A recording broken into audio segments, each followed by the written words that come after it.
confirm, because we've come in very hot, and I know you're extremely passionate about these topics. But if you could also just tell us, and I also wanted to address the role for yourself. Miss Trent, would you refer to her? Miss Trent? Karen Fine. Karen Fine. Okay. So, if you could tell us firstly who you are, do you live locally? So, all this passion, where does it come from? And which party that you represent? Is it independent? Is it group? Who do you represent? Should have started with actually. Yeah, so my name's Alexander Jadu. I'm an independent candidate. I am not affiliated or associated to any of the parties. I've been living in Handsworth, Holyhead, Kentish Road for 29 years. My mum, who is just sitting on the second row in a wheelchair, is the reason why we moved here at the age of 5. When we moved here, which in hopes of actually starting again and having a new beginning and hopefully starting into a new venture, into the next chapter in life. And since being here, we've seen a lot of things change. But through my own development experience, I've used everything that I've seen and learned, and I like to think I've done quite well in for myself inside that unit. So from the age of 14, I was part of the Young People's Parliament when I was at Broadway School. So I was a part of the Young People's Parliament for 2 years. Spent some time there. At the age of 16, I started my own independent events company. I kind of stepped away from the schooling system, the college and university system. While I was indulged in it, I did do the HND for business. I did actually choose to step away from that because I already saw flaws and cracks in the system, and I actually wanted to see what I could do myself externally from going through the education system, because I felt that there was a lot of it was more like a ploy to me at that time. I then moved away from that and went into events management and started doing parties and events. So it was more for recreational reasons initially. But then by the time I was 28, after doing that independently, going to college, university, having a successful career in inside the mobile phone industry, working my way up into HR, becoming a HR resource manager, recruiting manager as well. Having those experiences kind of added to my personal experience that I stepped away and did events. And ultimately, I got to the age of 28 and I decided, well, I want to do something that actually benefits others. So now from the age of 28, I returned from Ghana and I started a company called the Melon Nation. I now have a CIC that has been registered, started in 2025 called Arts and Vibes. For the last 4 years, I've been running a community events business where I promote creatives and multidisciplinary artists between the ages of 16 up until the age of 30. I'm working with them now. So that's where my passion comes from. So before I move on to Karen, does he qualify to run for the ward? Yeah. Yeah. Okay. Thank you. Karen, I'm going to pose the same question to yourself as well. Could you tell us who you are? Do you live locally? Which party do you represent? Okay. My name's Karen French, and I've lived just by the car park on the Very Road since 1984, so that's 42 years that I've lived there. And formerly I was a councillor over in Perry Bar, but I'm not actually the candidate. And I thought I'd give you the opportunity to try and explain the way that a little bit about politics and the difficulties of getting the right. So a lot of people will say, why don't people put themselves forward as candidates? It's very hard to go to that. You don't get any money when you put yourself forward. How comes we haven't heard of you? Candidates have to go around delivering leaflets and knocking on doors by themselves, or they can get volunteers. Now, some parties are a bit bigger and then they get their money from the unions or from businesses, so then they can push out loads of different leaflets. But if you're independent and smaller parties, it's really difficult. So I admire Alexander standing as an independent and pushing himself forward, that he cares about his community. It's an amazing thing that he's doing, and we need more young people. And so the reason why I'm sitting here, so one of the things is that as a smaller party, or even as an independent, you have to decide where you're going to stand. So the Green Party, let's say 4 years ago, probably only had 20 candidates, and they focused their energy in just the areas where they thought they could win. But this time round, they thought, you know what, we want to put a candidate in every ward to give people the chance to vote Green. So my partner, they asked my partner, would you like to stand? Now, he's not a really serious candidate. He doesn't expect to win, but he wanted people to have the chance to vote Green. If we do well in Holyhead, then we might put a serious candidate in Holyhead next time round. But our focus is in other parts of the city. So, but I wanted the opportunity to come here to talk to you about the Green Party and the differences that we want to, the different things we want to do across the city. But we're not seriously thinking that we can win this ward. We just want to make sure that people have the opportunity to vote Green. And that kind of tactic that people use is called a paper candidate. You're just on the paper, on the ballot paper, but we've done no work, we've not campaigned or done anything. But we could just not turn up for the hustings, but I thought it was really important. Now, my partner standing, he does very little about the Green Party. I'm the passionate Green Party person, so that's the reason why I'm here. But even then, I'm not involved in campaigning here. I'm involved in campaigning in another area of Handsworth, where I'd like to see us win and do really well. Because I think it's really important that we have candidates that are passionate about the area. That's why I love what Alexander's saying. We haven't had local people, and so we've had people that have to drive to come to the area, and then we step out every day. We step over the rubbish, we step over the needles, we deal with the issues every day. Other people are from outside and they're not aware of it. They have to, as I said, they have to drive here. And so, like I said, I'm an experienced councillor, and I did stand last time as an independent, which is quite funny. I thought 4 years ago as an independent, but I didn't win last time. So I think being an independent is quite commendable, but it's a very, very hard thing to do. So well done for standing. Okay. And I agree with a lot of what you've said. So in terms of the key issues, the key issue that we've got in Birmingham is that the council has been bankrupt for a very long time. I think they're out of bankruptcy at the moment. That's causing an issue in that we've had a cut in services across Birmingham and they haven't been able to resolve the binge strike. So it means that within our community we've had a cut in adult services. So we've seen care homes for older people closed, we've seen youth services closed, we've just seen, when you look at the grass verges across in the parks, the grass is not being cut. There's just been a lack of services across Birmingham because it's been poorly run. As like Alexander said, there needs to be a change in leadership, people who can manage money effectively.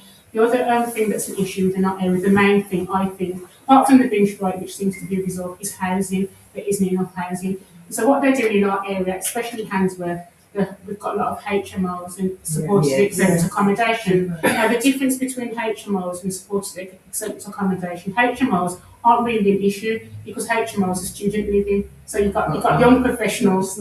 HMOs, no. HMOs can be like student living, and the ones that are causing the problems for us is the support exempt accommodation. And you can open any one of those wherever you like without planning permission.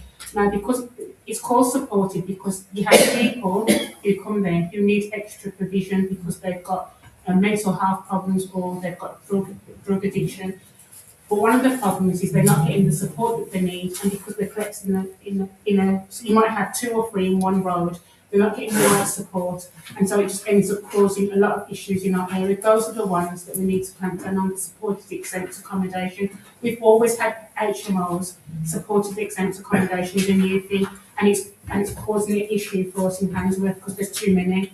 So we've got a saturation in Handsworth, and it's causing a lot of issues. We've got increased crime, antisocial behaviour. So this is one of the things we need to tackle. So we need to distinguish between HMOs and SEAs that are causing the problems, support exempt accommodation, and I think that's one of the biggest things that are causing issues for our area. Okay. So, in regards to what you mentioned earlier, Yeah. just to pose this to Alex as well. In fact, I'll stay with yourself Yeah. if you don't mind. What would residents realistically see changing in the first 6 to 12 months? If we had a Green councillor. Yes. One of the things that the Greens do differently, which I really like, is that a lot of people, and myself included, I had a full-time job as well as being a councillor, because you don't get paid a lot as a councillor, and it's very hard to spend the amount of time that you'd like to spend in the area because you're trying to balance it with working. As a Green candidate, they say you're not allowed to have a full-time job, you can only work part-time because you need to be 2 or 3 days in your ward, working in the area, making sure that you support residents.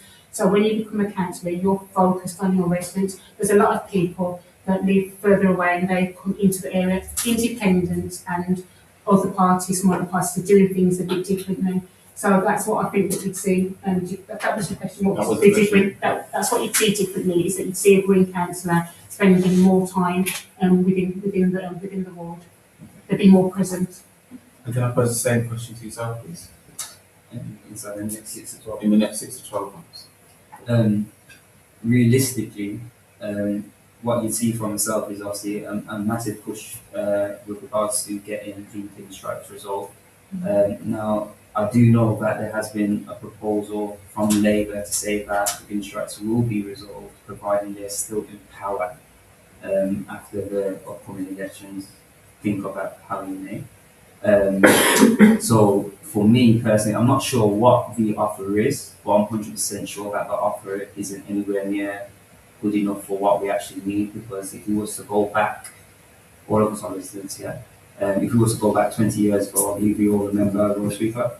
I believe we all remember a group of people that would have been dedicated to the area with regards to cleaning up the area. I'm sure you also remember more bins along the roadsides as well. So every bus stop had a bin, and then in between each bus stop, give or take 100, 200 yards, there was a bin also.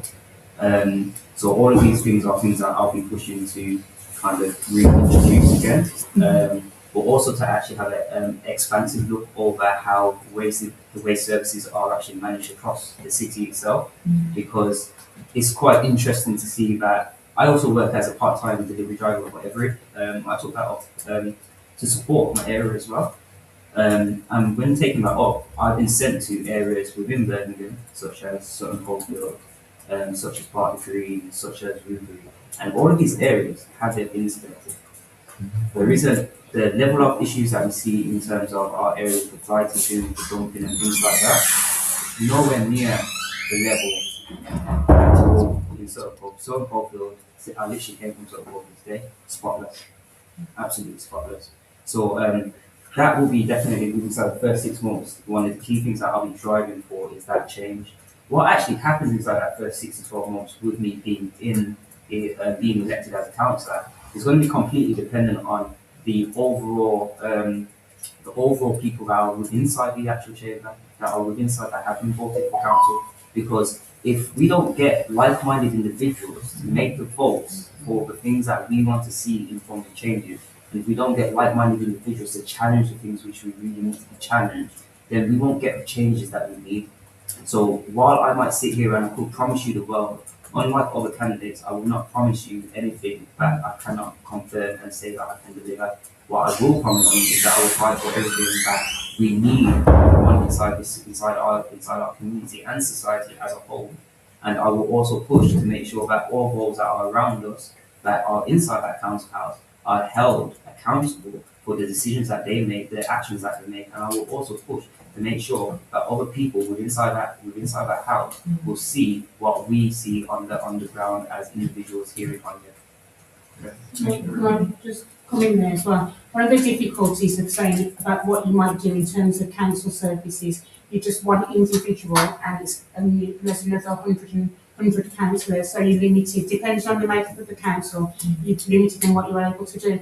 So, for example, if Labour retain control, then as an independent, all you can do is keep challenging them and question them, but you'll have little control about how council services continue.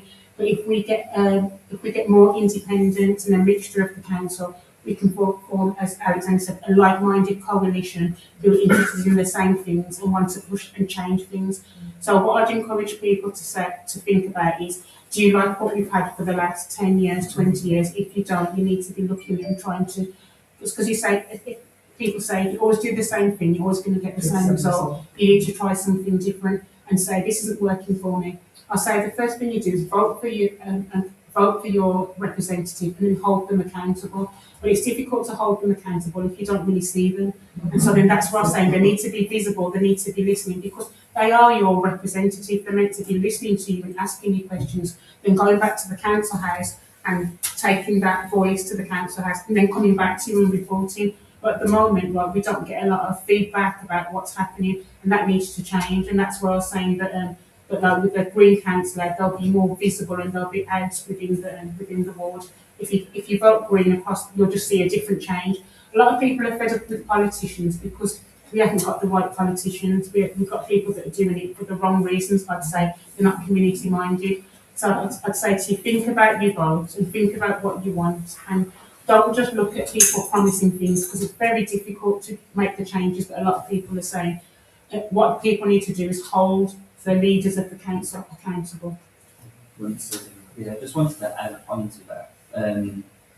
What's very important when it comes to these elections is that essentially you're choosing someone for a job. You're not choosing someone just to sit somewhere and do whatever they want. You're choosing someone to do a job. It's right that you as the people get to choose the right person for the job. It's not about the party. It's not about whose coalition we want to create for leading the country. It's about who is right for the job. Ultimately, I know this is going a little bit off topic here, but ultimately, with the system that we do have, it is a first past the post system, which makes a bit of the idea of democracy a bit unfair. It's not actually fully a system that is fully democratic. So because of that, this is the reason why we have these difficulties and challenges, and we hear the conversation about party politics talking about you should vote Labour to stop reform, or you should vote this person to stop that person, because they're talking about blocks. Ultimately, we need to stop caring about these blocks of party politics, and we need to start focusing on, is the person right for the job? Is the person going to do what he's meant to do, what they say they are meant to do? If they are not fit for the job, and therefore they must be held accountable for it. It's as simple as that, and that's what I'd like to add. Thank you very much, Karen. Thank you, Alex. I just wanted to say as well, I'm sure there's going to be plenty of questions because there's a lot of information that is being passed to you. However, once we complete all the questions that we have to ask for today, please hold the questions that you have to ask, and then we'll ask them right at the end, if that's okay. So just moving on to the next question from our side. So I'm going to pose this to yourself first, Karen. Okay. So residents often raise concerns about day-to-day services. What practical steps would you take to improve services, such as bin collections, street cleanliness, fly tipping, and maintenance of public spaces? One of the things we need to look at is how the budget is being managed. Are we allocating enough money to these services? A lot of people will say how to spend the money. I think spending money on clearing the area is one of the most important. It's what we see every single day. If people see rubbish lying around, I think the phrase is about the broken window. If people see a broken window, they think about an area just being run down and no one cares. A lot of the fly tipping I think we see in our area is not the people from Handsworth, or the people from come outside and think Handsworth is a dump, let's just dump things here. We need to clean up our area so people don't think this is acceptable. The other thing I'd like to pick up on is when you mentioned about Sutton Coldfield. So I used to represent Perry Bar. It was a long time ago, and a resident called me and said, there's a lot of fly tipping in the alleyway and you need to come and have a look at it. So I drove over there quickly and went to go and have a look at it. And then there was, the pink toilet paper you can get. There's just 2 sheets of pink toilet paper and 1 tin can.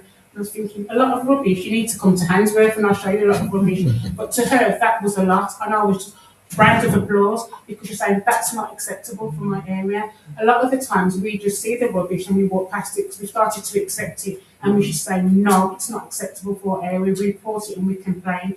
And so we should be reporting things to the police. Whatever we see crime, we report it to the police. If we see fly tipping, we report it. We keep reporting. And if we have active counsellors, we can report to them, and then we can get a voice that says Handsworth is not a place to treat. It's people care about our community. It's wonderful that you're out here. It's a shame we didn't get more people, because people complain about living in Handsworth, but they don't come out. So it's a shame we haven't got more people. But I'm glad that you've come out, and that's what we need, is for people who care about the community that they represent. So allocating the right amount of money to Handsworth so we can clean it up.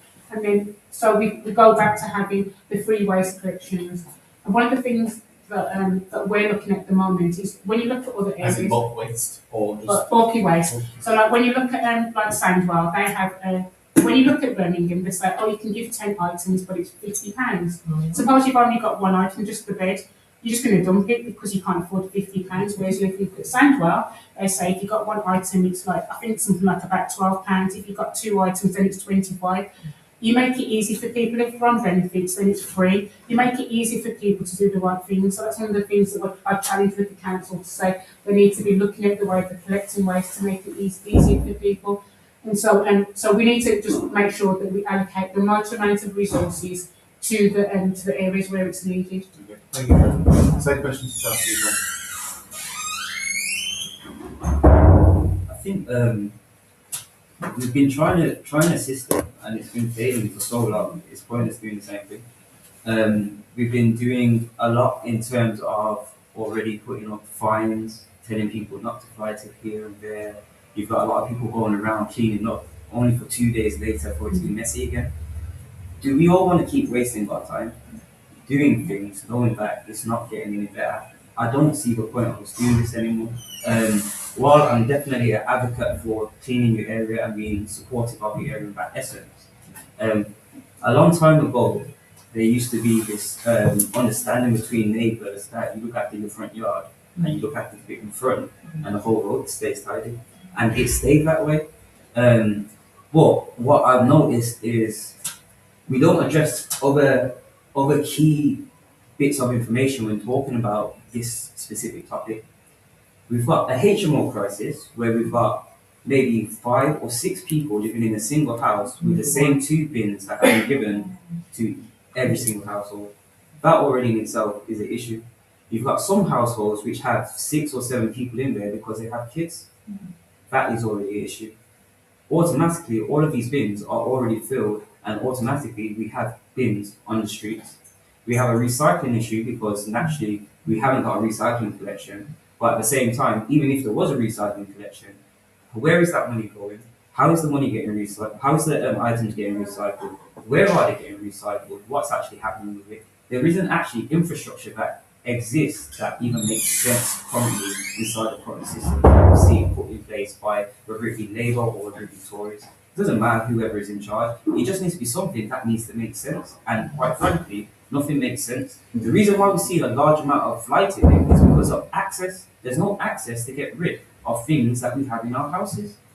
There is no access for it. But funny enough, in Handsworth, if you was to put a fridge outside your house, if you was to put a dishwasher outside your house, if you was to put something that has some type of mechanical use, if it was to be repurposed, someone will come and take that from in front of your house, but leave all the rubbish, won't they? Am I wrong?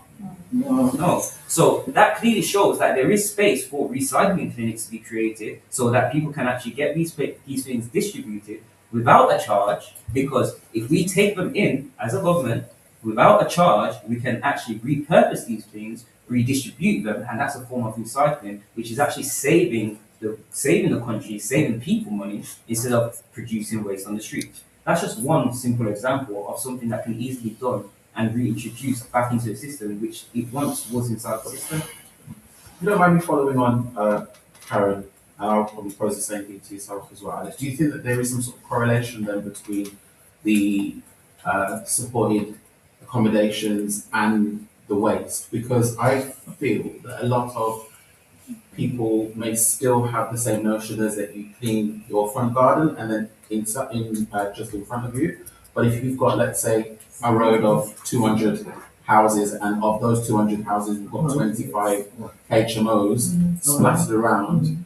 So, what are your thoughts on addressing do you feel like those are correlated? There is a correlation, and I'd also say that when you've got more than, I think it's 6 people in the house, you can get one of those big bins, so you don't have the 2 smaller bins, rent it with the bigger one. But a lot of people don't realise that and don't apply for the bigger bins. Do you think that should probably sit with the landlord? It should sit with the councillors as well to inform as well, and the landlords. Landlords need to do better, and so, but then the council needs to be looking at what landlords are doing as well. As a community, we've all got a part to play as fellow residents, because there's a part in the ward on Westbourne Road, the top end of Westbourne Road, they've got a lot of leaves, and then you get some people that complain about the trees, and then they say, oh, there's loads of leaves, what, the council doing something? But yet that part of Westbourne Road, the residents clean it up, it's lovely and beautiful. So there's sometimes we keep relying on the council to do things when we can do things for ourselves. So then there's some things we need to do ourselves, there's some things where we need the government to step in and provide that support. But there is a correlation with the saturation of support exempt accommodation. It's causing a lot of issues in the area, and the government are aware of that, and they're trying to bring in legislation to get the providers to work to do more to support people, and also we shouldn't have too many in one area. So then we do have support exempt accommodation in Sutton, but not so many. So then people will see you won't be able to tell when it's a support exempt accommodation on the road, because the rest of the people will make sure that they do what they're supposed to be doing. But in our area, because we've got so many, then you can't really control what people are doing. And you can also see the amount of people that are wandering around the streets lost and just causing problems. It's all of a sudden we've got proliferation of all these people that are just lost. And it's important that we support them as well. It's a travesty that they're not getting the support that they need, and they're becoming a nuisance to us in this area as well. There is a correlation. Before we move on to the next question, if you guys could both answer as quickly as possible with my next question. So I'm going to pose it to yourself first, Alex. So how will residents know whether you've delivered on this? You see me every day. I live on British Road. I walk up and down the street. You can come and ask me directly what's going on. I'll be open and honest. If I am elected to be councillor, my intention will be to make sure that there is actually a monthly committee hearing for the ward being held every month. If that's the way we'll be having a extended space, that will be wonderful. If not, obviously we will definitely find another space regardless. But no matter what, there will be a monthly meeting being held so that residents can come and share their views with me, and so that I can also share what has come out of the council house when I've gone into there and I've sat down in the meeting. And one of the key things that I would want to make sure people understand is my aim is to be 100% transparent. So I'm not in there working for any party. So what I see in there, I'm not obligated to hold any secrets for anybody. You understand that? So I don't have to hold any secrets. I'm not speaking to any party. The people that I'm obligated to are people that elected me, and that will be yourself. So if you elected me and you ask me a question, I have to be forthright and honest. I have to tell you what's going on, because that's the whole reason why you chose me to be the councillor. Okay. Thank you. And again, very from yourself, please, Karen. There'll be a regular report back from the Green Party. And again, in terms of when you asked the question when will people know that the thing is, it's ongoing. We're never going to meet all your needs. It's going to be always, every day, people will be coming and saying that. So it's how satisfied you are. I guess the answer would be is if you've got a Green councillor and you want to re-elect them, that means they've done a good job. Whoever you pick as the councillor, you say they're doing a good job and you re-elect them. That's when you'll know that you've succeeded. But as my previous experience of being a councillor, there's always things to do. There's loads of things to do in the community. It's a constant thing. And so you address that issue, there's another one. You address that issue, there's another one. Yeah. So it's about how satisfied the residents are with you. Like Alexander said, if you're meeting with residents regularly, they can tell you whether they're happy with you or not. They're the ones to tell us, not for us to say that we think we've done a good job. Okay, thank you very much. So I think this ties in quite nicely. We're just moving on to the housing concern. Yeah. So housing, I'm going to start with yourself, Alexander, if you don't mind. Housing is a major concern for many families in this area. What would you do to improve access to affordable, safe and good quality housing in Holyhead and Handsworth? This is something that I've been looking at quite heavily. I believe housing assessment and housing reviews need to be completed first and foremost for people existing inside houses or the council inside Holyhead. This is so that we can identify housing disrepair, because over 50% of houses recorded in Holyhead are known to be in housing disrepair or in some form of state that needs some kind of repairs. So first things first, we'll be doing a review on all housing, identifying issues and proposing how to get those done quite quickly, to get those resolved quite quickly. Another one will also be using that review of an assessment of housing is also to look at suitability, because there are a lot of people inside the area who are not inside suitable housing, not ideal housing for themselves. We also talk about members that live within inside HMOs as well, because there's a lot of people that are in HMOs that are actually waiting for either better supported living, they're either waiting for new housing to be rehoused or moved into proper sufficient housing. and you also have people that are going through mental disrepute, and they need extra support, and maybe closer to families, or maybe going into spaces that are more dedicated to supporting them with their health. So there's a variety of issues inside that space with regards to suitable housing that needs to also be addressed, which will also open up spaces for people to move into, as well as moving out into spaces that make more sense. Another thing to also look at with regards to the housing is actual regulation. Now, this is something that can't be quite done, can't be done necessarily at a local level, but it's definitely something that will push on a national level, which is regulation, housing regulation, because currently housing regulation is commanded and demanded, controlled. Everything is literally done through the independent private market. So the government doesn't actually regulate, they hire someone externally, an external body, and they make the external body regulate the industries, and then they take from the external body, or they use that external body. To me, that is almost as if saying, right, I'm going to privatize the regulations of housing. So therefore, the whole of housing is actually under control by the private sector.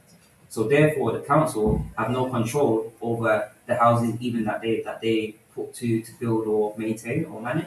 And because of this, ultimately, the housing system was always due to fail, because they created a system where it was going to turn it into a capitalistic profile whereby all the houses will eventually be sold off, leaving but the people paying money into a system that was never going to support them inside housing in the first place. So we really need to really have a look at a reform in the way how the country is run with regards to regulatory powers, and actually bringing that back into the power of the government, where the government actually set the prices, where the government set the regulation and the rules. Okay. Can I pose the same question to you, sir? Yeah, I'm just going to, if I may, read from the Green Party manifesto. And so it says, homes should be safe, warm and affordable. We will campaign for a support package for more community-led housing projects. Restart large-scale council house building in Birmingham. All existing council homes to meet a decency standard by 2030. Stronger rules for HMOs and exempt accommodation landlords from the government. As I mentioned before, stronger legislation for the landlords. Bigger private rental and support exempt accommodation teams to tackle the bad landlords. All housing developments in Birmingham to have 25% genuinely affordable social rent as a target in Birmingham's local plan. Okay. I just want to add a follow-up question to that. What do you think that, as of tomorrow, when the Renters' Rights kicks in, that would affect tenants? It will, because I know personally of a lot of people that have been served Section 21. And so Section 21 is when the landlord can say to you, you need to leave, no fault, no reason. They can just say you need to leave the property. And then there's people that just say they go out there to try and find somewhere, and the rents are too high, and they're just left there stranded. And so then that'll give the people that it'll give tenants better rights to be able to fight against being homeless. And just as a last follow-up, I'm going to pose that to yourself, Alexander. What is your position on road landlords, overcrowding and housing standards? So yes, I know we've touched on the link, on the correlation between, of course, supported housing and the waste management. But what is your thoughts in regards to the overcrowding and housing standards? Like I said, the issue is it's a massive issue, and it's something that personally I foresaw a long time ago. And yeah, I foresaw it happening a long time ago, because the way how the system is set up is for everything to kind of become privatized eventually. And if it becomes privatized, once it's owned by someone, they have the right to do whatever they want. Their house is their house, essentially, and then the community just have to kind of deal with it. And obviously, that's naturally unfair. And it's a case of how do we bring that together and work out a way where people can have their homes and be provided a roof over their head without the need to go through a HMO system, because it's literally just the system and the infrastructure that is the problem. We're having a HMO more as like a respite in between, which is what's leading to the overcrowding. It's a respite in between actual proper housing. again, it's similar to the hotel crisis that we had with immigrants. We had immigrants put into the hotels, and they don't know what to do with them, and they still don't know what to do with them. You know what I mean? And trying to find housing for them. There's houses available. There's houses inside. There's so many houses available inside not only the city, across the country. There's so many houses available. But what are we doing about vacant houses? What are we doing about the houses that need fixing up? What are we doing about people that aren't in suitable houses that need to be moved into correct housing so that other houses can be freed up? We've got people that are disabled in two-bedroom houses and it's only them inside the house by themselves, where there's bungalows available in the other area that you could potentially free up a two-bedroom house for a growing family and actually provide a suitable household for someone that's disabled that needs a ground floor space. So it's about really changing the infrastructure and really having a look at how the system and processes and how Thank you very much. I'm going to start with yourself, Karen, with the next question. And the reason why I start with yourself because you've had more experience, of course, as a party member. Yeah. So, young people. Yeah. This is a community with many young people and families. What would you do to improve opportunities for young people, including youth services, education support, employment pathways, and safe spaces? So, sadly, we've had a lot of youth centres that have closed in our area. Again, it's a mismanaged budget, and then one of the things that goes when you're struggling to manage the council is those kind of services that Sorry, what does that mean? What does mismanaged budget mean? Because I've Well, so- heard that before. So then within the council, they spent a lot of money on the Oracle system that wasted a lot of money. They didn't sort out the equal pay issues that wasted a lot of money as well. So it's just mismanagement of the council that's allowed a lot of money. So yes, there are some issues in that the council has been not adequately funded from national government. But also when you're given that money, you need to be careful how you spend it. And I don't think it's been spent well. And that's the reason why we've got a lot of the issues that we've got in Birmingham. They've wasted money. So then that's why we need to change the management that we've got of the council at the moment. So we've been cutting youth services for a long time, and it is a false economy because we complain about young people hurting each other, but then we take away the very things that would stop them from doing that. So it's a false economy by cutting youth services. So the Green Party would fight to have a youth centre close to every neighbourhood. I'm reading from the manifesto. More apprenticeships linked to green jobs. Council-run apprenticeships and volunteering opportunities. The council support for more music and creative activities. And then protection of SEND support for pupils and students. In our community, we've got a lot of people with special educational needs that can't access correct education. They're in mainstream school when they should be in special needs school. So we're letting down our young people, and we need to invest more money into that area.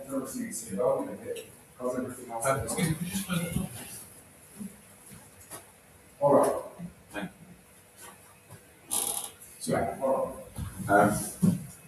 Alexander, if you don't mind, I'm going to go back to the same question as well, so I'm just going to repeat that. This is a community with many young people and families. What would you do to improve opportunities for young people, including youth services, education support, employment pathways, and safe spaces? Yeah. Firstly, just to touch on what you said, the big numbers. Since 2012 to current, over 1,000 youth centres have been closed down across the whole of the UK. That alone just says how much this country actually cares about its youth.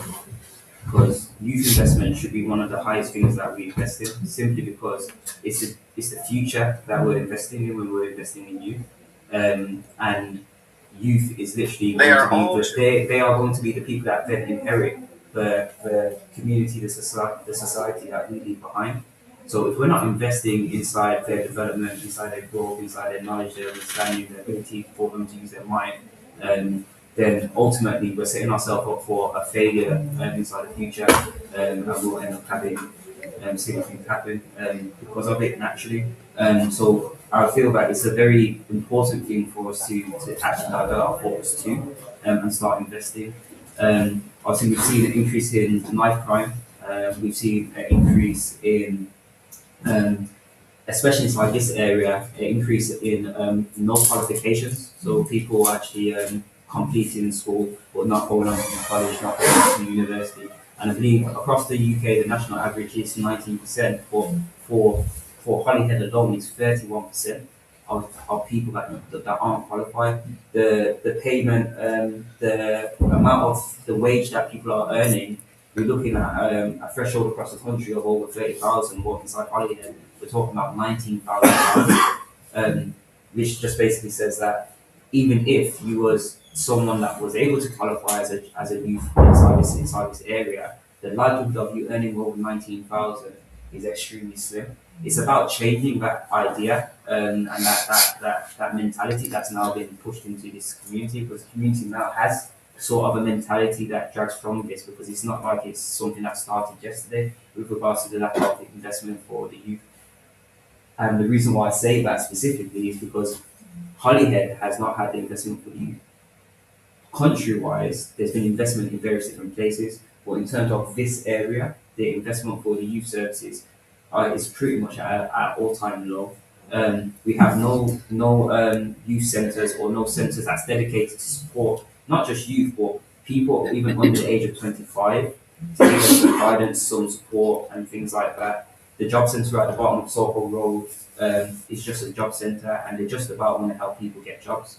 So if that's the sort of society that we're living in currently, then it's hard to see how you would even feel sort of motivated to even do anything. So what we now need to do is have a look at focusing and finding out from youth what it is that they actually truly want, because right now we can't really say for sure what it is. Like we're going to be throwing out these youth services such as these centres, but we can put out the youth centres, but what programs are we putting in them?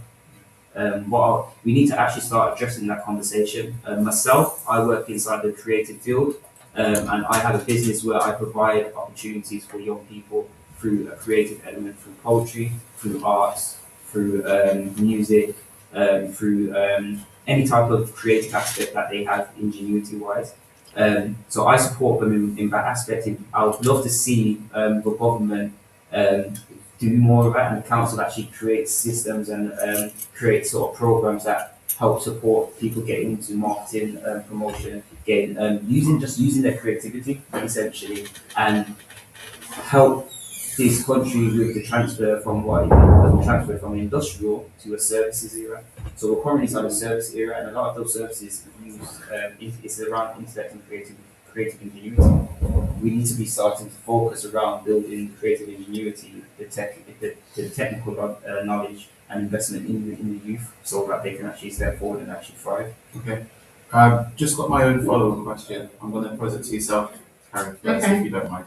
So you've touched on a point, Alex, in regards to young people finishing school. So what was the stat that you gave? So after finishing school, about 31% of children, youth inside Holyhead specifically, don't have any qualifications. Okay, so it's clear that there's an expectation to young people that they need to finish school. What do you think could be done with the schools to support young people on their further education journey? That would be a difficult one, is understanding why children are leaving school. It should be something that they're encouraged to take them. Leaving education, because they're still in school. So what I'm saying is that they've completed The school. retainment. Yeah, so they've completed the normal years of year 7 up to year 11. But once we get to, let's say, sixth form college onwards, we're dropping out. Yeah, it's understanding why that's happening. Is it through pressures from the parents? So again, right, it's understanding. So we call them needs, not, and then the ones to change that phrase, not in education, employment or training. Why is that number increasing? Why have we got people that are not following on into some training or not getting a job, and trying to understand the issues? And I can't say that I understand why that's happening. But again, right, as a council, we've got a responsibility to find out why we're letting down young people. So that's something that we should be looking at as a council. And then again, right, as the Green Party have said, they've invested in finding out what's wrong, what's causing, why that's an issue, and then try and address it. But I can't say that I know what the answer is. Okay, that's fine. And what would your thoughts be on that, Alison? Um, Similarly, so I guess it's hard to definitely say, but in terms of what I know they should be doing already, which some schools in the area do. I know Hampstead and Holyhead have I think a Friday night they do a games night and something for the youth. But in general, I feel like there should definitely be more activities provided for the youth. I remember when I was in school, I took part inside a national art competition. I took part in a national poetry competition. We had footballing events. I used to work. I used to train, play, and then I also volunteered with Aston Villa Kicks. So Aston Villa did a Kicks project for football project, which is still ongoing today. West Brom do the same thing. So West Bromwich Kicks. Holyhead's a stone's throw away. The school's just there. We've got a lot of young footballers, talented individuals that in my day, when I used to play football, there was always a lot of great talented footballers around inside the local areas that would never get looked at. There's opportunity for them to get looked at if the private clubs, West Bromwich Albion, decided to link up with the private school, Holyhead School, and decided to put on a program to support the youth inside the area and then potentially scout them or potentially provide the opportunity for them to be seen at a football tournament and things like that. I mean, there's so many different things that can easily be done. It's just people are choosing not to do it. But I would love to see definitely far more activities, a lot more collaborations between a variety of different largely funded groups that are already getting funding through the streams of, say, the government to connect together and actually put on real tangible things inside this community, not just the communities that they see fit. Can I just come back on there as well? I remember back many years there used to be an organisation called Connections that used to look at, and I don't know where Connections are, I don't even know if they still exist, and again, we'd probably say that's the lack of funding and we need to put that money back in. Were they Lozells based? I'm not No, wrong. that was at Dell's place, but it was something across Birmingham where you'd look at young people who were in education and training. But I don't even. I think that funding's probably been cut, and we need to stop cutting. We need to stop cutting. We were talking earlier about people who just don't want to work and then just sit at home. And then how can you expect people to get in meaningful work if they've never had a chance to train and to get the right education? And so we're failing people at a very young age, and then we're just having to support them for the rest of their life. But if we support them from give them that strong foundation, then like as they say with that thing, if you teach a man to fish, yes, then we need to we need to go back to making sure that we support young people. So just to touch on that as well, there was also the thing with EMA, the EMA fund that people used to get going to college. Yeah. So I started my events at the age of 16 from saving my EMA, which was £30 a week. £30 a week can't get you nothing nowadays. Yeah, I believe when they reintroduced EMA, it was reduced down to £20 a week. I don't know if they still get EMA at this stage, at this point in time, but it was reduced to £20. I was able to start an events company, and I'm now still doing events from starting up with that EMA. There are no college students or kids that can have that same conversation today. There's none of them that can say that they stuck to the rules, they went to school, they turned up to all their lessons, and they received their £30 for doing what they're meant to do for that week as a reward. There's not, I can't think of any student now that can turn around and say, I got rewarded and I can now use that reward to try and turn my life into something. And that's sad. It needs to give young people opportunities. Right, thank you very much. Just the final question, because we took some time with the other questions, which would be great, very informative. So this question is in regards to accountability. Alexander, you touched earlier on in regards to having a monthly meeting. So if elected, how will residents be able to contact you, challenge you, and hold you accountable between elections? I'm willing to give you my number. You can have me on every social media. I'm very open. As I said, I do run an events management company, and we are focused on working with the youth in a creative development. So you can definitely find me on there. You can actually actively see what I do, as well as what I would be doing alongside if elected. And And that's it. I'm in the community. I walk up and down. I'm on this street quite often. Farmers, my local supermarket. So I'm always going to be visible. I'm always going to be there for you to make me accountable if I need to be accountable for anything, most definitely. Want to pose the same question to yourself, please, Karen? So the Green Party, we do regular newsletters, and on there will be an email address, there'll be a phone number, and our candidate lives in the ward as well, so you'll see them regularly. So that'll be the way to contact them. Right. So just as a closing statement, I'd now like to invite each candidate to give a 1 minute closing statement. And I'm going to start with yourself, please, Karen. So again, I'm not the candidate. Yes. And so the reason to vote Green is again we've got a different style with the way that we approach being a councillor. We're about serving the community. It's not you're not allowed to have a full-time job. You need to be working out in the community, and you need to be visible, and you need to be communicating with the residents. It's a different style to other parties. So I'd say if you want to see something different, then vote differently and give the Greens a chance to go out to the community and improve the services that we've got. Same question to yourself, please. Pretty simple. I'm driven by care and not career. I'm not interested in becoming the most known politician. This is about our lives, our livelihoods. I would like to hope that I can inspire more people to understand the importance of this. And I'd like to see that people start taking more account into what this role actually entails and what it truly does. And I would like to hope that by selectively, you know that I'm going to be someone that's honest, someone that's forthcoming, someone that will challenge things that I believe is wrong. I will always listen to everyone's thoughts and insights and take things into consideration when stepping forward and proposing anything.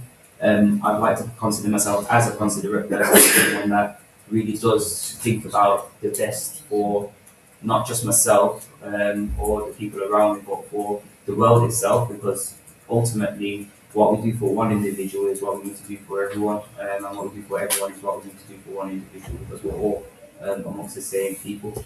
And from that, I'd say if you vote for me, the one thing that you're guaranteed to get is someone that actually truly cares about the day-to-day living. Thank you very much. Let's give both of you a round of applause. I would like to open the floor now to questions from anyone that we have in the audience. So there's not many of us, so there's no microphone. So if you do have a question, just raise your hand and I'll ask you to follow up with your question. So No, you go. go ahead, please, ma'am. I want to know, May I ask your name, sorry? it's Maureen. Thank you, Maureen. I want to know, how do you know when a house next door to you, the tenants in there, the people in there, are these supported people? Because I live next door to one. I do not know who owned it. I've seen people in there, in and out, and the mess that they're making of the place. But I don't know who to complain to, or how do they get there. And who's that question to? I can jump in and answer that question. So if they're HMO or have planning permission to be a HMO, if they're supported exempt accommodation, they'll be listed. There's a list of accommodation that's across Birmingham, and so that the supported exempt accommodation team can monitor them and have a look at what's happening at those premises. So, for example, if you complain about the premises, they'll do an inspection. We've only got a very small team in Birmingham at the moment. That's something we need to do, is expand the team so they can do more inspections. So what you can do is contact the council or your councillor and ask them to find out if that property is a sport exempt accommodation. And then if you find out that it is, and they're not looking after the property properly, not keeping it tidy, then they can get the inspection team to go out and have a look at it and get them to do what they're supposed to be doing. But do they let the people next door never know? They can open a support exempt accommodation anywhere. So where I live, they can, the way the law is at the moment, you can turn any building, HMO, you have to apply for planning permission, but support exempt accommodation, you don't have to. That's the reason, that's where the exempt bit comes in, they don't need to apply. And the house next door and the one on the other side can become support exempt accommodation. And that's what we're trying to do, is to stop that from happening. If you let me know where you are, and find out where. Yeah. Yeah, if you let me know where you are, I'll just come and knock the door and ask and find out where. Okay. That's been going on. The rubbish is just piling up Yeah. in the front, not on the sidewalk, in front of the house. And I can't see, every minute you look around, there's different people in and out of it. And they don't seem to be getting any help. Yeah, that's something that you can report to the team, and then they'll go and do an inspection. Okay. Thank you very much for your question, William. Does anyone else have a question? I'm members to the Green Party. What's your name, sorry? My name is Dorothy Beckford. It's regarding the environment, and for me, it is the taxi drivers. Are there any rules and regulations to the amount that we have? Because we're sort of saturated with taxi drivers. They pull up anywhere, they stop in the middle of the road. They have no regard for the law. And I wanted to know if there's any rules or regulation that's regulating this type of. As far as I'm aware, there isn't a regulation as such for the number of taxi drivers. There isn't something that you can regulate there. Yeah. But what the Green Party would do is to one of the things they want to focus on is cleaner air across Birmingham. We need to have a better monitoring of the air quality, and what they want to do is improve the public transport as well. So a lot of people, one of the things I found recently, I wanted to go into town, cost £4 on the bus, £4 in the taxi. So then which one would you go for? So you've got loads of taxis, and then people just, it's much easier just to jump in the taxi. But for the environment, it's much better to get on the bus. But the buses are in such a terrible state that people prefer to go in a taxi. So we need to make it so that we have a better service. So they're looking at having a better train service, better funding for the trains, and more frequent bus routes. Because if you think about London, for example, people have got good bus service, they've got the underground and stuff like that. It's frequent, it's connected. So then why would you have all these cars on the road? Because it's not the right way to do things. And then the other thing the Green Party would do is have safer walking routes for pedestrians. You get people that are dropped off at school and it's just down the road, they're not walking. We need to get people walking where they can walk, and then we need to be having a 20 miles per hour speed limit, and then there needs to be improved speeding enforcement as a priority. West Midlands Police, there's more resources so that we've got safe, and the streets are safer outside schools, and then protected cycle lanes. Because one of the things, I like cycling, but I'd never get on my bike in the road, and so then there's people like myself who would prefer cycling but can't. So then we need to be moving to more public transport, allowing people to cycle, more people walking, connected bus service and stuff like that, and then we'll have less cars on the road, because that's the better way to go. The other question is regarding cars that are parking on the pavement and stuff. That's going to be something that I think loads of people are wanting to tackle that. So the Green Party will try and tackle that, because we've just got too many cars. But when Birmingham was built, it wasn't built in mind with that so many cars. So we need to reduce the amount of cars that we've got. We've got households that have 6 cars. Do you really need 6 cars in the household? So we need to be addressing that. But you can't say to people, you can't have a car if you can't replace it with a better service. So for myself, again, I would use a bike, or I'd use public service, and public transport, but you can't, but then public transport is awful, so you can't, we need to encourage people to say, actually, it's better just to catch the bus, it's better to walk, it's better to ride a bike or something like that. But until we've improved those services, then people are going to keep having the cars and have nowhere to park, so they'll be on the pavement. So there's a lot of work we need to do on that, and the Green Party will be tackling that for the environment and for the community. The community's a mess at the moment with all the cars we've got. Just to touch on that as well, like also to kind of address you first, but with the taxis as well, you'll find that there's an increase of the issue with the increase of the HMOs and the overcrowding. So the moment you start seeing sort of that saturate, where you get less HMOs or people are being moved out of the HMOs into proper living, you'll start seeing like a cut down or reduction in cars, a reduction in the fly tipping, the bins and all. Like you'll gradually see a reduction in that naturally, and then there'll still be more work to do, most definitely. But you'll see that naturally. The main thing is we need to really address all those other key issues that we're seeing, because if we don't address those, we can talk as much as we want, it just ain't going to resolve it. You'll just still have the same problem. Now regarding the council mismanagement, don't you think it would be better if Birmingham's broken up into boroughs, smaller boroughs? Because that to me would help with the issue of mismanagement of finance. Because it's a large borough, and it might be of how many people that's running.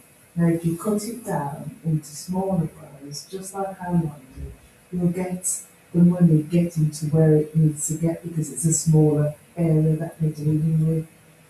Many years ago, they used to, what did you call it? I've forgotten what the phrase is now, sorry. It's devolution, that's the word. So they used to devolve some of the money out to the councillors, and the councillors could decide what they wanted. So they'd say, here's a pot of money, and then the councillors could fund local community centres and things like that. They pulled it back and it's gone back to the city. So then I don't think we need to break it out, but there need to be more devolved responsibilities, and communities can decide what's best for their area, let the councillors decide. So, for example, the community centres could be funded, or if there's a local park that could spend money. As Alexander's saying, that it depends on who's controlling the council. You have limited control over where the money's going. But if they devolve some of that funding down to a local level, then people could get the right facilities for their local area. So there's some merit in what you're saying. Yeah. Regarding certain coalfield, I worked in environment, and they had their own team that would go and sort it out. They would complain because certain coalfield used to be on Warwickshire, I think, and when Birmingham took them over, they took up the bus. So they made sure that we look after certain coalfield, but we want it for all the areas. That's why I think if you break it up, the money it would be a better idea. It'd be difficult to manage in terms of bigger services, like say the bins and the parks and things like that, because it'd be hard to draw the boundaries and stuff like that. So, and then there's a need for more in that area and stuff like that. But if we devolved a bit more money into the communities, you could spend it. It'd be quite a difficult thing to be able to do. So it's better. Like you say, some people would say that Birmingham's too big to be the way that it's managed. So there's something we could look at that. But I'd say that myself, I would think that it'd be better if some money's devolved and then communities have the opportunity to decide for themselves what's needed in their community. Yeah. What about sorry there, Alexander, just to follow on from your question, I noticed that in Jewel Reporter they have a service like that where there's a local ward of people that it seems that we want to focus on Jewel Reporter. Yeah. So is that not a possibility for the ward of Holyhead? Yeah. So realistically, it is a possibility. It's just that they haven't done it and they're choosing not to do it. Maybe you need to push for it. That's essentially, like I said, that is something that we 100% I'd say the difference is that that's probably the business improvement district. So at the moment we've got Soho Road, that Soho bid, and then the business put money together and try and improve the area. So then the Jewel Reporter probably looks quite nice because probably got a Jewel Reporter bid, the business improvement district that spends a lot of money in the local area. But again, like, if the businesses can do and spend money in the area, why can't we allow local residents to have some money and decide and improve their area as well? Okay. Sorry. So part of my issue with the local people doing it is why are you paying taxes for? No, I mean that local people could have the money to decide what they need for their area. Yeah. So then, for example, on Soho bid, they get money from the businesses, and they've got, like, you know, one of those old road sweepers that we used to have, so the man would be sitting in it and going along sweeping the street. So if you look at Soho Road, it's quite clean because the business is put together to clean the streets. So they put together and collected that money. So then if the money was devolved to residents, we could say, we want a road sweeper that goes around our area and does this. And other areas might say, we want to spend some money in the park. You put it where it's needed. But we don't have a choice. We just say we keep wanting the street cleaner and then we don't get it. But we need to have a bit more influence on how money's spent within Birmingham. So while I do understand that point, Yeah. where I was kind of going to is that even the local businesses shouldn't have to put their money up to do it because where are the taxes going? So we have a business rate on tax as well. Yeah. So realistically, obviously, this is a big conversation that has been ongoing for many years, and it seems like no one really wants to tackle the conversation. But realistically, the taxing system and taxation's imbalance. Yeah. And then because of that imbalance, the lower pocket communities end up suffering the most because they're the communities where they give you a lesser amount in comparison to the other areas that they feel are more affluent. So because of that, that's why we see automatically these differences. These some choices are okay over there, but it's not okay to do over here. Something which we haven't really touched upon or mentioned today is this area itself has an extremely high density of foreign migrants. Exactly. Now that's also a very big point, big topic, and it's not to say that they're not welcome because that's not what I'm saying whatsoever. What I'm saying is that we've got a high density of migrants coming into the country, but they're only being put into certain areas. And because they're only being put into certain areas, you're seeing that we are ultimately living the consequences of what's actually happening. It's all about distribution, and we talk about distribution in every aspect of the council that really needs to be looked at because the distribution is really what's causing most of our issues today. I'd say that also with my that Handsworth has always been a reception area, and so it's always been people move there and then transition away. So we were looking at it recently and we were saying like in the 50s, 60s it was Irish population, then it was Caribbean, then it was South Asian, and now it's Eastern European. It always has been like that. So people move in because the housing is cheaper or they feel more welcome, but it always has been like that. And then so it's important that I think that we get that community cohesion in the area, and we've got to change the way that Handsworth is perceived. So then areas like, say, for example, Brixton, it's quite mixed as well. It's not an area that used to have been an area that has a bad reputation, but if we get the right investment, it can be an area that's quite a wonderful place to live where we mix. What the lack of investment, I agree with you that maybe it shouldn't be the businesses funding it, but the businesses are attracting people from outside, especially like Soho Road. They want to attract people from across the UK. They say, why go to Manchester, come to Birmingham? If they're going to be drawing these people in, they kind of need to contribute a little bit back to Birmingham as well. So yes, it should be the business rates, but it should also be, they want to care about the community, we should be good neighbours. So the businesses should put something back. It's a mixture between private and public money and the way that we work together. But yeah, Handsworth can be that vibrant place, we just need to bring in more resources. Can I say something about the Handsworth you're talking about? Where I live, majority of the houses in there used to be owned by people. Now, there's only about four or five houses in that street that's owned. They're mostly supported or they're HMO. So those are the ones that come in because they don't live there or own the place.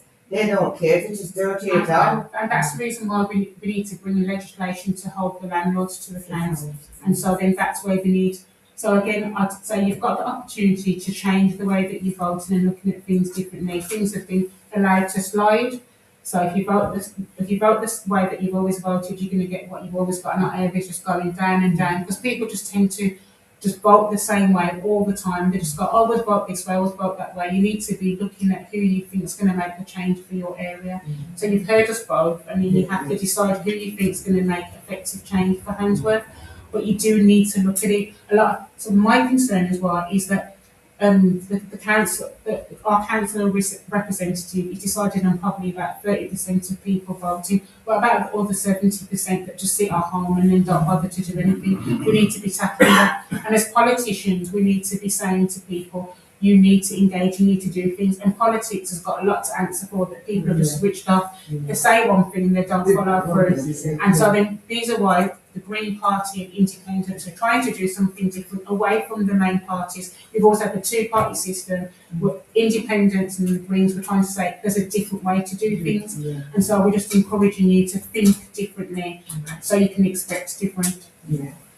You said about keeping a monthly meeting. Please elected. Well, but some of the councillors that we had before, nowadays, if you find about a complaint, all they keep telling you about is send a photo. If you can't use a mobile to send, how can you do that? Yeah. So They don't come to so- see you, they're just telling you send these things So out. I'm saying, if you're not happy with what you've got, if you went to Asda and then they weren't giving you what you need, you just go to Aldi and you go somewhere else. That's what I'd say. You have the opportunity on May the 7th to say, don't want to go to Asda anymore, I'm going to go to Aldi and try them. If I go to Aldi and it doesn't work, then I'll go to somewhere else. You have the opportunity. If you're not happy with what you've got. Karen, thank you very much for stepping in to represent the Green Party. Yeah. Alexander, thank you very much to, of course, present yourself as independent.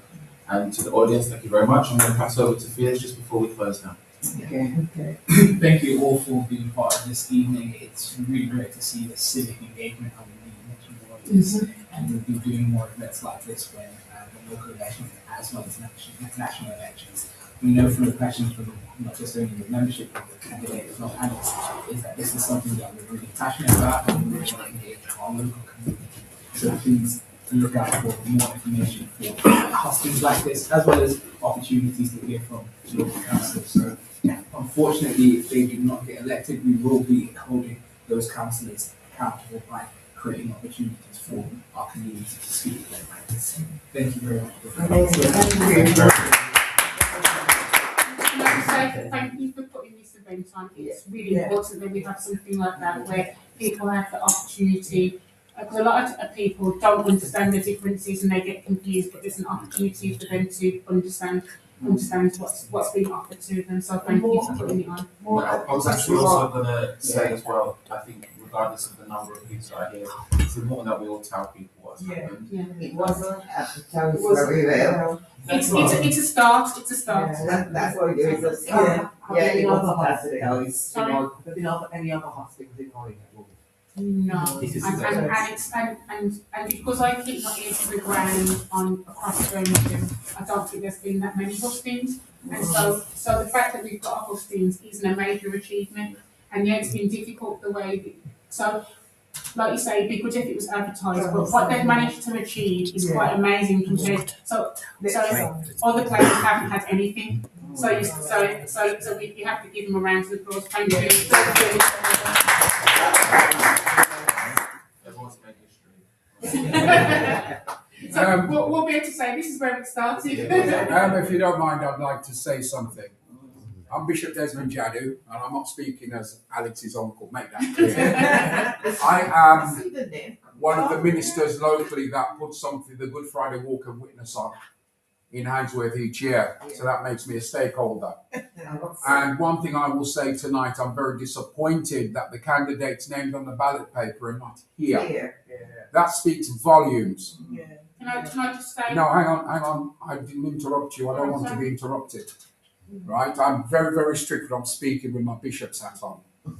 Right? It's right and proper that candidates who are on ballot papers turn up to hustings irrespective. Because when the people in this very deprived area want to get hold of their local councillor, then they say they are too busy.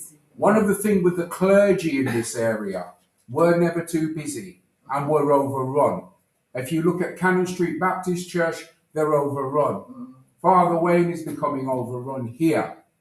You know, we've got Reverend Hart White at New Life getting overrun as well. We have United Evangelical getting overrun. There is a lot of pressure on the clergy in this area, and there are times when we all have to step up and actually fulfill certain roles to look after the welfare of people locally. And all I will say to you this tonight is think very carefully of the next steps and the choices you make. I'm not here to tell you who to vote for, No. right? I am here to tell you once and for all to think very carefully of where you vote next week. Because the bottom line is, at the end of the day, right, the clergy is under a lot of pressure. And we continue to absorb that pressure, put our resources from our collective churches into the community. I've come here tonight and there's a load of rubbish in the corner down there. That's not good. And what we need to be doing now is to ensure that you have that information to say, think wisely. From the pulpit, seek God's face, pray, and the Lord will point you in the right direction. Thank you very much. That's the statement, and it's non-political as far as I'm concerned. It's with my bishop's hat on. That's all right. Can I just say one question? Ask one question. Didn't you involve the other candidates?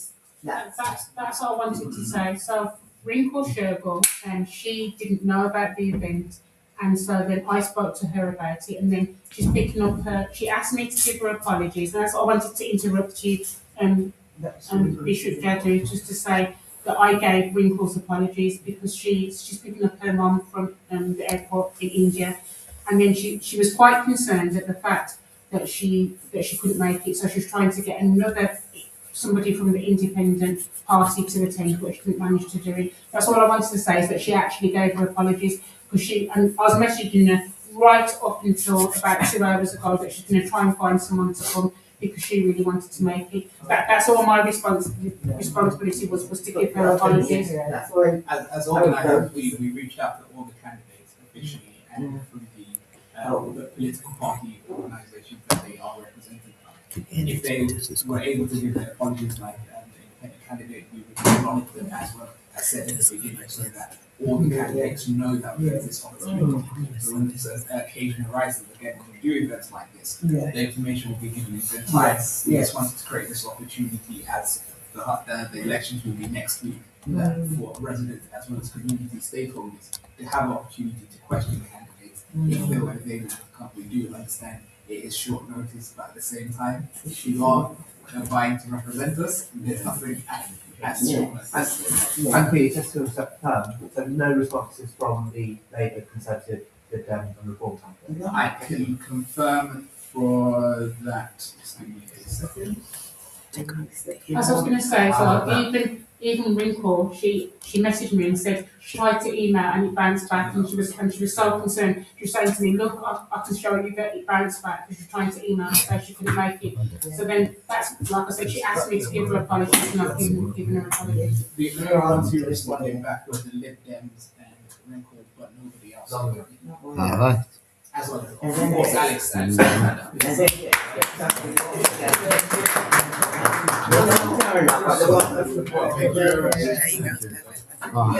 Yes.